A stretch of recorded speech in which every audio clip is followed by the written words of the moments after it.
Hi, this is Gordon Duff. I'm Senior Editor of Veterans Today.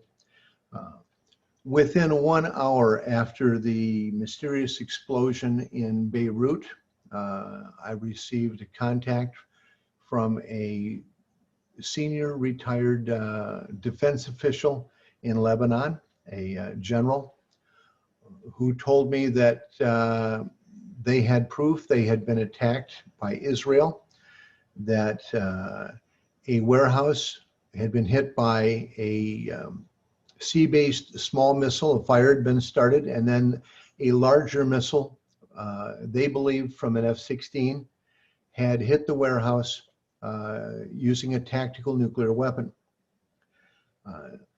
I was then sent a video. The video, we identified frames within, and we located what appeared to be a missile coming in, and this was in daylight. We identified this as a guided missile. We did post-processing examination of the video and found that there was no alteration of the video, that the pixel mapping on the missile itself was perfect. Using this and then a series of additional videos that have come in from all over Lebanon, because apparently the time between the first fire and the second fire was some period of time. A number of people took videos, including 2 infrared videos. Those went through processing and examination here, and we were able to isolate very clear images of what looked to be a 30-plus foot Israeli surface-to-surface missile. In the process, while investigating this and writing on this, and this was an article that went viral on VT that had around 300,000 readers, and that on a website that is banned on Facebook and Google, turning those numbers is very unusual. In subsequent investigative articles, including one submitted from the government of Italy, where our videos were looked at, where they received their own videos and their own intelligence, they were able to ascertain that a tactical nuclear weapon was used, and thus it was the opinion of the government of Italy that Lebanon had been attacked. I submitted our evidence to Jeff Smith, an investigator from the International Atomic Energy Agency. Jeff reviewed the video. He's a nuclear inspector and a former nuclear weapons designer for the U.S. Department of Energy. He's a particle physicist from the University of California. And he indicated that this was a nuclear explosion that had occurred, estimating it at around 6 kilotons. He then contacted a radiation monitoring organization that works with the IAEA and talked to the people at their facility in Sicily. They sent a report that showed a massive spike in radiation at the exact time of the explosion from the Eastern Mediterranean, which they called a fission event, either a nuclear power plant explosion or the explosion of a fission device nuclear weapon. They sent us their data. We published their data. That data would be considered inexorable. In the interim, we contacted the government of Lebanon and were asked to submit information to them. And we know that they contacted the French government and asked for surveillance information on a possible missile launch. Our story was reviewed by people in the United States Pentagon, the generals from the Pentagon that reviewed the story and then reviewed American intelligence in the region, contacted the President of the United States. The President of the United States, Donald Trump, announced to the public that Lebanon had been attacked using a bomb or weapon of other kind.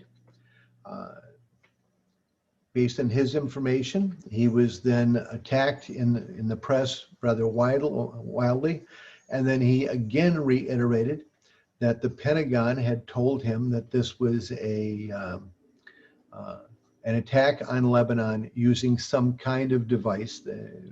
I believe that would be considered classified if it were a nuclear weapon.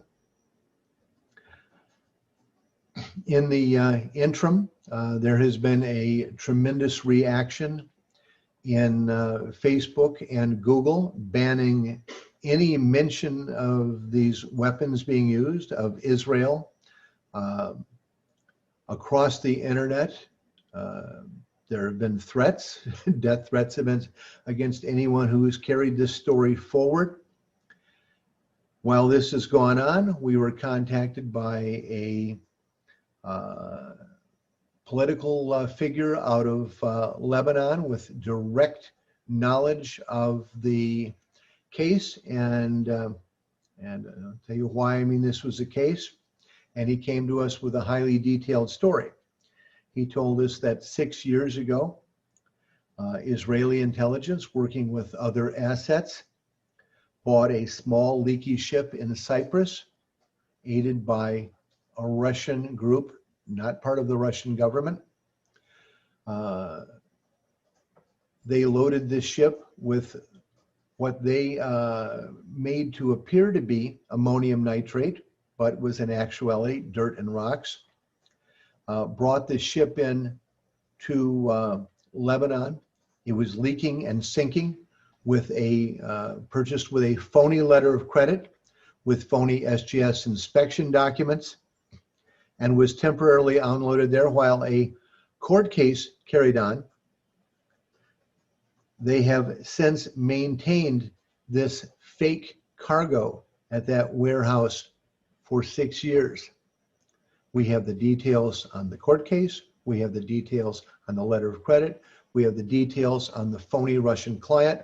We have the details on the seller of the ammonium nitrate, who was first in Romania, Moldova, and then in the Republic of Georgia, where no such facility exists that produces these products. These were changed 3 times. We're investigating this as part of what appears to be a broad multi-year scheme by the state of Israel, who was planning an attack on the infrastructure of Lebanon. In this case, the attack on this port would virtually starve the Lebanese people. Destroys a massive amount of food, destroys the ability to import and export food for, it'll be many months now, without great difficulty. And of course, one of the things that made us suspicious is that Benny Gantz, Israel's defense minister, announced 5 days in advance that he was planning on staging an attack on a significant Beirut-based infrastructure facility in Lebanon. 5 days later, we have an explosion of ammonium nitrate fertilizer with the problem. The crater for this explosion is approximately 500 feet across and has been measured at 21 feet deep. To duplicate that with ammonium nitrate would require a slurry with ammonium nitrate and a hydrocarbon fuel such as mazout, M100, or kerosene, thousands of gallons, which did not exist, and that explosion would not have been possible without being boosted by a hydrocarbon, which was not there. We could talk about colored smoke, other things which could not be related to ammonium nitrate either, but there was no explosive mix. Ammonium nitrate on its own is a very weak explosive and wouldn't have gone in 21 feet of rock. But we were told by experts from the IAEA and from the Italian government that to duplicate this with an ammonium nitrate slurry would have taken 12,000 tons, which did not exist. Nor is there a clear set of proofs that millions of dollars of high-grade fertilizer or dangerous explosive, either one, has sat in a warehouse for 6 years, something virtually impossible in a nation like Lebanon.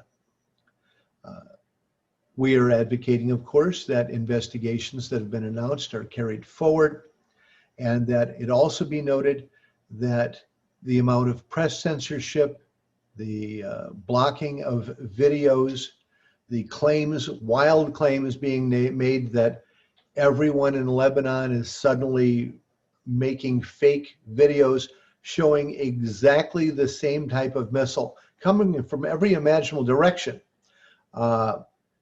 That everyone did this at the exact same time as some sort of out-of-body experience. We'd like to see that be investigated as well, because these efforts are a cover-up and they are tied to a massive act of terrorism, a war crime.